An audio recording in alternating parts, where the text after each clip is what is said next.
आज से 30-35 साल पहले तक कांग्रेस यहाँ एक सशक्त दल होता था, रूलिंग पार्टी थे 1990 तक। लेकिन 1990 से जो उन्होंने लालू जी का झोला ढोना शुरू किया है, तब से अभी तक तो कांग्रेस लालू जी के साथ रही है। कांग्रेस को लालू जी ही चलाते हैं, उनके हिसाब से ही कांग्रेस यहाँ चलती है। और ये दुर्भाग्य रहा है बिहार का कि कांग्रेस ने यहाँ पर बिहार की स्थिति को जानते समझते लालू जी के जंगल राज के बावजूद कभी बिहार की चिंता नहीं की। उन्होंने अपने सिर्फ राजनीतिक हित के लिए बिहार के लोगों का, यहाँ के बच्चों का, यहाँ के युवाओं का, इनफैक्ट अपने कार्यकर्ताओं का, समर्थकों का भी चिंता नहीं की। लालू जी की मदद से कुछ सांसद उनको मिलते रहे, इसलिए बिहार के हितों की, कांग्रेसियों की, कांग्रेस के समर्थकों की, नेताओं की भी उन्होंने चिंता नहीं की। इसलिए कांग्रेस की बात करना बेमानी है। अभी आप लोग इसलिए कांग्रेस की बात कर रहे हैं कि कुछ सुन रहे हैं कि कुछ रैली, धरना, प्रदर्शन इन लोगों ने शुरू किया है। भाई क्या यात्रा यार, 5 दिन में आप कह रहे हैं पूरा बिहार की यात्रा कर दी। मतलब मैं कभी कभी ये सोचता हूँ कि मैं कितना बड़ा मूर्ख हूँ कि मैं 2 साल तक घूमता रहा बिना एक दिन छुट्टी लिए, तब भी मैं 60% से ज़्यादा बिहार पैदल नहीं जा पाया हूँ। ये लोग इतने समझदार हैं कि आते हैं और 5 दिन में पूरे बिहार की यात्रा भी कर देते हैं, पूरे बिहार की इनको समझ भी हो जाती है, पूरे बिहार के मुद्दे भी इनको मिल जाते हैं, उस पर सॉल्यूशन भी ये लोग बता देते हैं। तो आप खुद जनता, आपके दर्शक तय कर लें कि भाई ऐसा कौन सा ज्ञान है कि कांग्रेस के नेता आए और 5 ही दिन में उनको सारी जानकारी हो गई, सारी यात्रा पूरी कर ली, सारा संगठन बन गया। तो ये तो ऐसे हवाई बात है। इसी की वजह से तो 35 साल से इनकी ये दुर्दशा है। तो कांग्रेस पर बोलना एक तरीके से समय जाया करना है। मैं आपको एक उदाहरण दूंगा।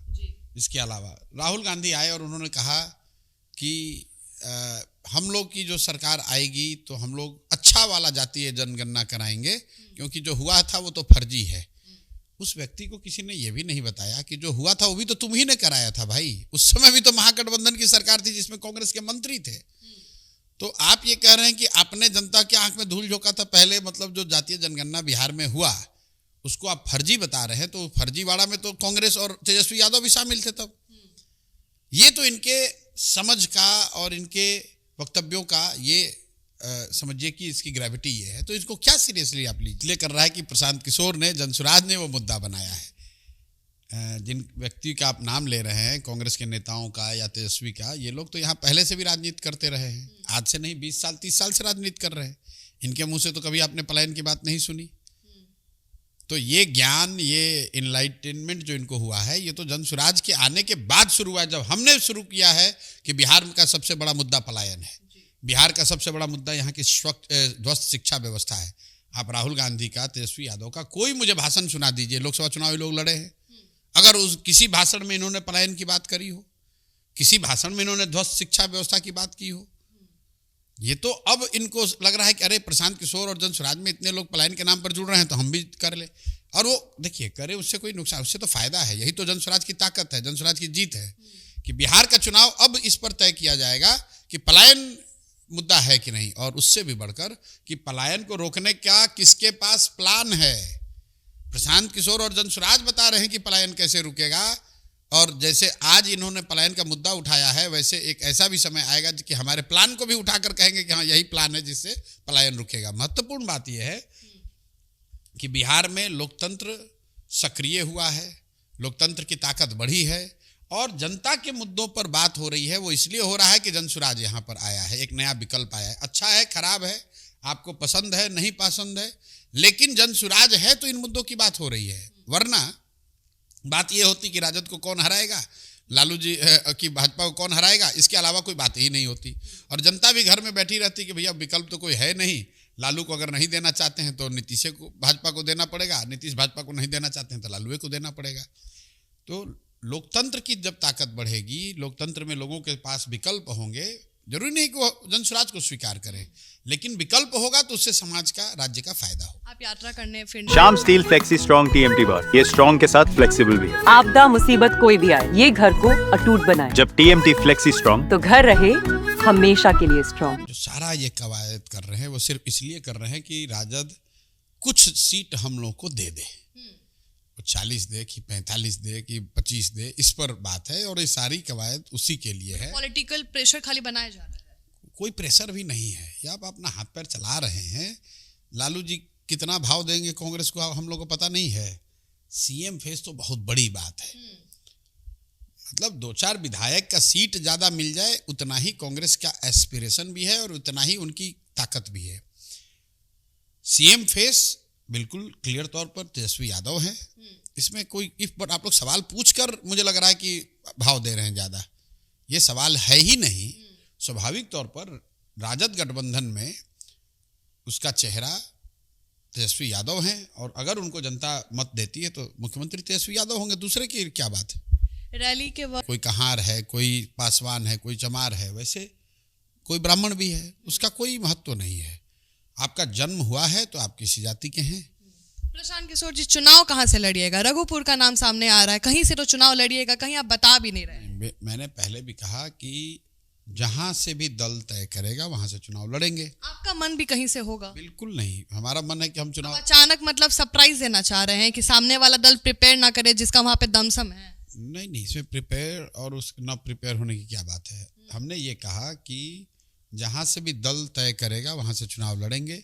अगर राघोपुर से भी तय कर देगा तो राघोपुर से भी लड़ेंगे। भाई वो जाके आप देख लीजिए, जो भी आवेदन देता है उसको 21,000 रुपया आवेदन के तौर पर आवेदन पत्र के आवेदन शुल्क उसको लगता है। अच्छा, इतने लोग होंगे उसमें कैसे आप कैंडिडेट चूज करिए, क्योंकि अभी आप यात्रा पे निकल रहे हैं, 6 महीना बिल्कुल निकट है चुनाव। और हमें करने की जरूरत नहीं है ना, केंद्रीय चुनाव समिति है, जन स्वराज का संगठन है, जो लोग हैं, एक प्रक्रिया, एक पूरा डॉक्यूमेंट ये जारी किया गया है कि चुनाव प्रत्याशियों का चयन कैसे किया जाएगा। उसमें 10 बिंदु हैं, हर बिंदु के अगेंस्ट मार्क्स हैं और जिन लोगों ने भी आवेदन किया है वो अपने क्षेत्र में वो प्रचार कर रहे हैं।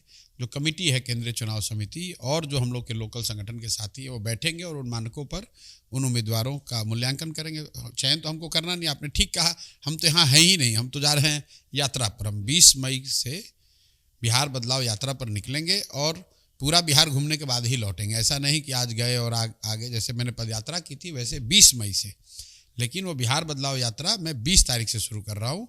अभी से लेकर अगले 15-20 दिन तक मैं यहाँ पर हूँ और जहाँ कार्यकर्ताओं से मिलने के जाने की जरूरत है वहाँ पर जाएंगे, लेकिन बिहार बदलाव यात्रा की शुरुआत 20 मई से होगी। कुल हम लोग का अपना अनुमान है, हम उन नेताओं में से नहीं है कि 20,000 भीड़ जुटाकर कैमरा का एंगल दिखाकर कहेगा कि 5 लाख लोग आ गए या 2 लाख लोग आ गए। हम लोग का अपना अनुमान है कि गांधी मैदान में करीब करीब 1.5 लाख लोग पहुँचे और वो जाकर लोग वीडियो देख लें। जब मैं वहाँ पर था, वहाँ 4-4:30 बजे, मैं तो लेट से पहुँचा, लेकिन 4-4:30 बजे वहाँ 1.5 लाख लोग थे और करीब करीब 50,000 लोग, जैसा आप बता रहे हैं, मैरिन ड्राइव, मीठापुर या जहाँ पर भी हर पूरे शहर में फंसे रह गए। और 2 लाख से ज़्यादा लोगों को प्रशासन ने, जो हम लोग को परमिशन दिया गया था, उसमें यह कहा गया था कि आप कोई रास्ता इस्तेमाल नहीं कर सकते हैं एक्सेप्ट जेपी सेतु। ये बात आपके दर्शकों को समझने की बात है कि जेपी सेतु पर बड़े वाहनों का परिचालन बंद है, नहीं चला सकते हैं। प्रशासन ने हम लोग को ये कहा था कि आपके लिए जेपी सेतु खोल दिया जाएगा और आप सारी गाड़ियों को जेपी सेतु से ही मंगाइए दूसरी जगह से, ताकि दूसरी जगह क्योस ना हो। हम लोगों ने उसको फॉलो किया। 2 बजे के बाद प्रशासन ने जेपी सेतु को बंद कर दिया और करीब 2,500 से ज़्यादा बसें और 5-7 हज़ार छोटी गाड़ियाँ हाजीपुर, सोनपुर, छपरा, जो उत्तर बिहार से आने वाली गाड़ियाँ वहाँ फंसी रह गई। इसीलिए मैं शायद एकमात्र ऐसा नेता हूँ कि वहाँ पर 1.5 लाख लोग होने के बावजूद मैंने जाकर उनसे माफ़ी मांगी। ये नहीं कहा कि हमारी रैली हो गई, भाषण हुआ, कुछ नहीं हुआ। हमने 8 मिनट में उनको सिर्फ ये बताया कि भाई हुआ क्या। आप यहाँ जो लोग आए हैं, आपसे मैं माफ़ी मांग रहा हूँ, क्योंकि उससे बहुत ज़्यादा संख्या में लोग हमारे सड़कों पर, पुलों पर, पुल के पीछे फंसे हुए हैं। तो शक्ति परीक्षण तो चुनाव के दिन होगा और शक्ति परीक्षण प्रशांत किशोर की ये नहीं है कि गांधी मैदान में कितने लोग आएंगे। हम तो 10 लोगों के साथ भी पैदल चले हैं और गांव-गांव में चले हैं और परिणाम उसका ये है कि आपने जो ओपनिंग बात कही कि बिहार में कोई भी दल है, वो किसी विचारधारा का हो, कोई भी उसका नेता हो, उसके निशाने पर एक ही दल और एक ही व्यक्ति है, वो प्रशांत किशोर और जनसुराज है। को मालूम है क्योंकि आप राजनीतिक पत्रकार रहे हैं। जब आप सब टूट पड़े हैं प्रशांत किशोर और जनसुराज पर, क्योंकि उन सबको पता है कि अगर खतरा है तो जनसुराज से ही है। नहीं तो आखिर इन दलों में इतनी घबराहट है क्यों? इन दलों में इतनी घबराहट है क्यों? उनकी घबराहट, उनकी टीका टिप्पणी उनका अटैक ही ये दिखाता है कि अगर किसी की जमीन पर आज सबसे उभरती हुई सबसे बड़ी ताकत अगर कोई बिहार में है तो वो जनसुराज है। ठीक है, ये ताकत किसी को हरा सकती है, जिता सकती है, खुद जीतने के लिए तो और ताकत चाहिए। और ताकत चाहिए, तो और ताकत के लिए तो अभी 6 महीना बाकी है। अभी तो आप देखिए आगे क्या होता है। भाई प्रशांत किशोर ने गांधी मैदान में शक्ति परीक्षण करके दल की घोषणा नहीं की है। प्रशांत किशोर गांव गांव में चलकर दल बनाए हैं। प्रशांत किशोर, ये जनसुराज कोई एक व्यक्ति और 5 लोगों का दल नहीं है। आप लोग भी कभी कभी चलाते हैं, ये नेता नाराज हैं, ये छोड़ दिए, ये भागे। भाई कोई आए कोई जाए, उसका असर इसलिए नहीं जनसुराज पर है क्योंकि जनसुराज को कोई 5 नेता ने नहीं बनाया है, इतने लोगों ने मिलकर बनाया है, उस सोच से जुड़कर बनाया है कि जिसमें मूल बात यह है कि बिहार में बदलाव होना चाहिए, सुधार होना चाहिए। ये लालू के डर से भाजपा, भाजपा के डर से लालू को वोट देने की राजनीतिक बंधुआ मजदूरी और परिपाटी रुकनी चाहिए। वो व्यक्ति सेंट्रिक नहीं है, वो उस विचार, वो परिकल्पना, वो उस प्रयास, 2 साल की पदयात्रा से जो लोग जुड़े हैं वो उस प्रयास से जुड़े हैं कि नहीं कोई आदमी प्रयास कर रहा है, बिहार को सुधारने का एक अच्छा प्रयास हो रहा है, एक नया विकल्प आया है, तो उसको कोई एक व्यक्ति, एक रैली, एक घटना खत्म नहीं कर सकती है। वो ना एक दिन में बना है, न एक दिन में खत्म होगा, न उसको एक 4, 5, 10 व्यक्तियों ने बनाया है, न उसको 2, 4, 5 व्यक्ति खत्म कर सकते हैं। ये बिहार की बदलाव चाहने वाले लोगों की सामूहिक ताकत है जिसका नाम है जनसुराज। रिजल्ट दिखेंगे और जनसुराज को बहुमत की सरकार दिखेगी आपको। मैं बिल्कुल अतिशयोक्ति की बात नहीं कह रहा हूँ, यही होगा। आप देख लीजिए, लोग कह रहे हैं आपका वोट बैंक क्या है। बिहार में सबसे ज्यादा अगर किसी एक विचार, एक बात, एक चीज पर लोगों की सहमति है तो वो ये है कि बिहार में बदलाव होना चाहिए।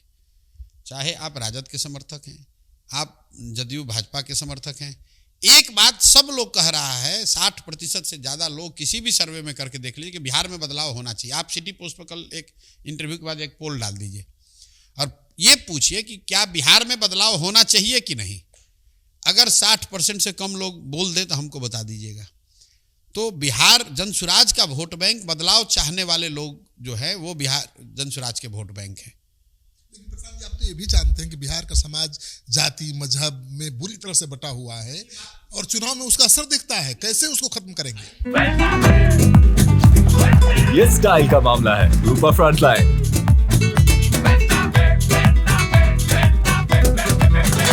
खत्म करने की जरूरत नहीं है। जातियों को समझना या समाज के विभिन्न पहलुओं को समझना और समझ के राजनीति करना वो एक बात है, और जाति की राजनीति करना अलग बात है। जनसुराज जाति की राजनीति नहीं करता है, लेकिन ऐसा नहीं कि हम लोग को जातियों की, समाज के अन्य विषयों की समझ नहीं है। उसका ध्यान आप रखेंगे जातीय समीकरण का पूरा ध्यान में? ध्यान रखने की जरूरत नहीं है, वो तो अपने आप स्वाभाविक। हम राजनीति अगर कर रहे हैं, जनसुराज राजनीतिक दल है, अगर उसको बिहार के सामाजिक, राजनीतिक, आर्थिक, शैक्षणिक, कल्चरल इश्यूज की समझ नहीं होगी तो राजनीति क्या करेंगे।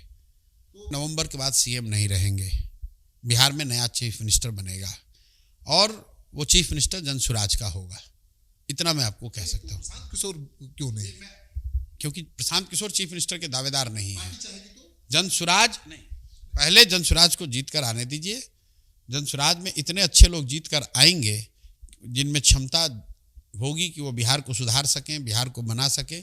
और अगर उनमें वो क्षमता होगी कि वो बिहार को सुधार सके, बना सकें, तो उनमें इतनी भी क्षमता होगी कि वो अपने नेता का, सही नेता का चुनाव कर सकें। मतलब जनसुराज नहीं है, क्योंकि जनसुराज एक बहुत बड़ी सोच है, बहुत बड़ा प्रयास है, जिसका एक बीजारोपण बिहार में हुआ है। ये कोई बिहार का क्षेत्रीय दल बनने के लिए गठबंधन करके 5-10 एमएलए बनाने का प्रयास नहीं है। मैं अपने जीवन का 10 साल, 15 साल, 20 साल इस चीज़ को वट वृक्ष बनाने के लिए लगाना चाहता हूँ। मेरे लिए एमएलए बनना, गठबंधन बनाना, सरकार में आना, विपक्ष में रहना वो लक्ष्य नहीं है। और लोगों को ये बात लोग सुनते हैं, सुनने के बाद उनको भरोसा नहीं होता है, क्योंकि ज़्यादातर ये ऐसा देखते नहीं हैं। लेकिन जैसे 2-2.5 साल पहले लोगों ने कहा रहे अभी आए हैं, कितना दिन टिकेंगे, आज भाग जाएंगे, उधर भाग जाएंगे, ये गठबंधन बना लेंगे, किसी के साथ चले जाएंगे, आज तक तो नहीं हुआ। तो सत्य की एक अपनी ताकत है, अपने आप लोगों को सत्य दिखेगा, जब दिखेगा तो लोगों का भरोसा होगा। कांग्रेसी तो वो लोग हैं, यहाँ कांग्रेस का जो नेतृत्व है देश का, वो तो ऐसा नेतृत्व है कि उसने हमारी, आपकी, बिहार की चिंता छोड़िए। उन कांग्रेसियों की चिंता नहीं की जिन्होंने कि 2-2, 3-3 पीढ़ियों तक कांग्रेस को सींचा और बड़ा किया, बनाया। उनके भविष्य को बेच दिया लालू के हाथ में, क्योंकि लालू का समर्थन उनको चाहिए था। और भाजपा की जहाँ तक बात है, इन लोगों ने देखिए बिहार को नीतीश, जो कि शारीरिक मानसिक तौर पर थके हुए बीमार व्यक्ति है, उसको सामने मुखौटा करके और उनके सांसदों के समर्थन के लालच के लिए भाजपाइयों ने, उनको क्या मालूम नहीं है कि नीतीश कुमार की क्या हालत है, लेकिन फिर भी नीतीश को चेहरा बनाया हुआ है। इसलिए बनाया हुआ है कि भाई 12-15 सांसद वहाँ पर दिख रहे हैं। ये भी ऐसा सवाल है जो आप लोग करते ही रहते हैं। तो हम कितना बार भी कहेंगे नहीं देंगे, तो आप लोग कहेंगे नहीं देबे करेंगे। तो हमने इसीलिए कह दिया कि भाई सबसे पहले हम ही टिकट जारी कर देंगे। तो अगर हमने 243 उम्मीदवार घोषित कर दिए और आप वो व्यक्ति हैं जिनको जदयू में टिकट नहीं मिला और आप हमारे पास आइएगा, तो हमारे तो पहले से घोषित है, तो हम आपको देंगे कैसे टिकट? तो ये विवाद हो ही ना कि भाई भाजपा से नहीं मिला इसलिए ये जन स्वराज से लड़ रहे हैं, ये सवाल पैदा ही ना हो, इसलिए हमने कहा कि हम सबसे पहले हम ही टिकट जारी कर देंगे। टिकट जारी करेंगे, उम्मीदवार कब तक घोषित करेंगे, समय कहाँ है? समय कहाँ है? अरे दूसरे दल तो सितंबर में जारी करेंगे, हम जुलाई में कर देंगे। आपको तो नया चुनना है। किसने कहा तय है? आप बता दीजिए तय है तो हमको सूची दे दीजिए। आप मुझे सूची दे दीजिए कि कुम्हरार से कौन उम्मीदवार है भाजपा का। आप हमें सूची दे दें कि भैया रघुनाथपुर सिवान से कौन उम्मीदवार है राजद का।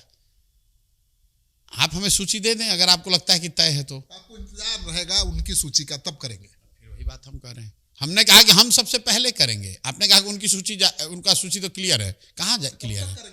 मैंने बता दिया, पहले घोषित कर दिया, जून में घोषित कर दिया जाए, जून जुलाई तक घोषित हो जाएगा। कोई मौका नहीं, किसी के पास मौका नहीं।